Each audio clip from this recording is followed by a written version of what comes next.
All right, welcome back. This is a Vice story, and not gross, just kind of interesting, okay? This is an example. I've done it before on realcopstoriesvideos.com. I got like 215 of them now, so look them all up. Where a little thing can become a big thing, okay? And some things happen by accident. You just happen to do something and something happens. You know, like one of the stories where we decided not to go home and we made a right turn and we wound up saving some lives on a fire. I mean, little things like that where, you know, this is one of those. The circus came to town. It was a sports arena, okay? And that's fine because you have to pay to go in there, and it's a righteous circle. It's one of the major name brand circuses.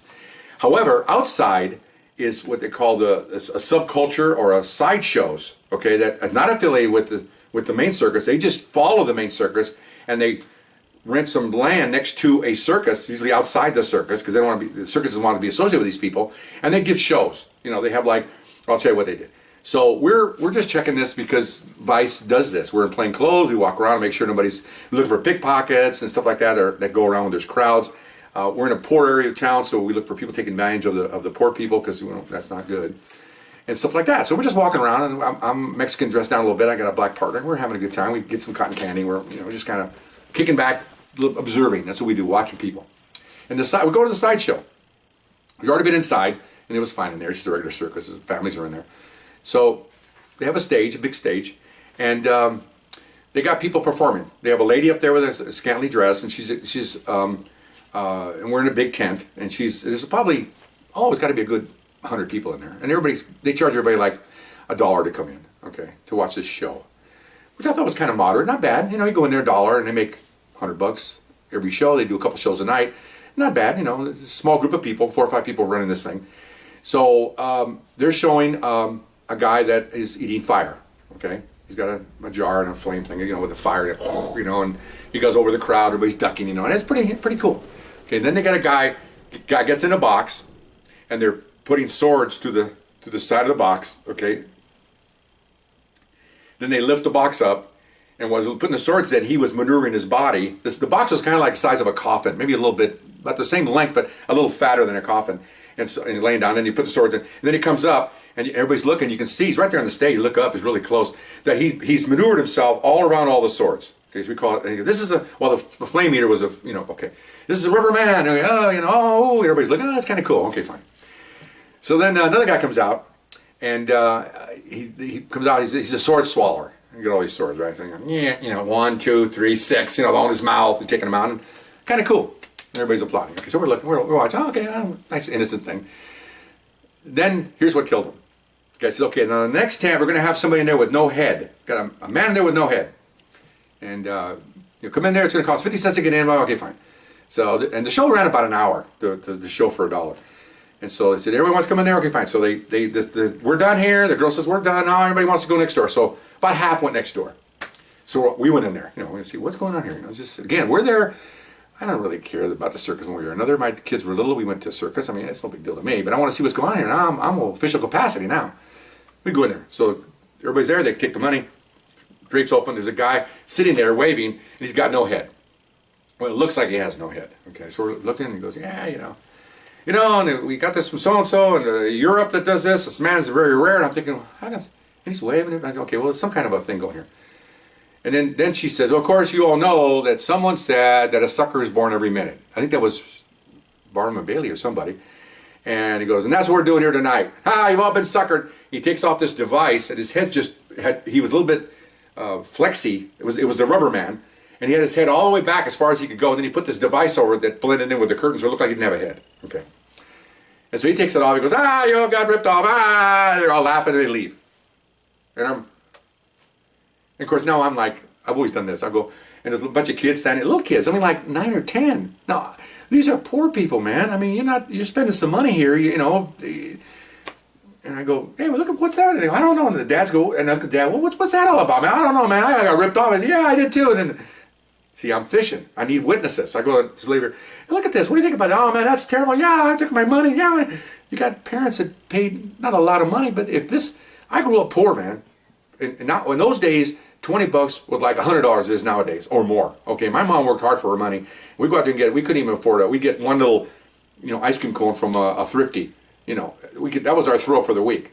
So okay, this is BS, man. So I'm like, Oh, and then my partner goes, what do you think? Oh, you think something? I said, yeah, there's something wrong, and this isn't right. I was a senior vice cop. I'm going to make some calls on this. I'm not sure about this. Okay, so I didn't know this before. So I called a city attorney that I worked with before, really good gal, and I told her what I told you. She goes, oh, that's trick by theft by trick and device. Oh, they can't do that. They have to explain what they're doing. They have to have a legitimate show, legitimacy. I said, you can probably prove that. He goes, we'll prove that in court, that it's not. Even what they're saying about ripping you off and all that buries them, because they actually know, they're telling the people that we're ripping you off. I go, I didn't know. She goes, yeah. So what do I do? Well, just go back there again. When they do it, take them into custody. Okay, fine. So I told my boss. One loved it, the other one didn't. The one that didn't like it was the one that wanted to promote. He just thought it was going to be in jeopardy his career. I hate people like that. And the other guy said, yeah, let's just do it. He looked at the other guys, oh, don't worry, I'll run it. Okay, so fine. So we rolled our eyes. So not a big operation, though we had to have uniforms. And and one more thing. The city attorney said, all I want is a stack, as many as you can get, of people that didn't appreciate it. We'll make them victims. Get a statement. It can be just one line. I didn't like this. I thought I was getting ripped off. She goes, those things they told you is dynamite.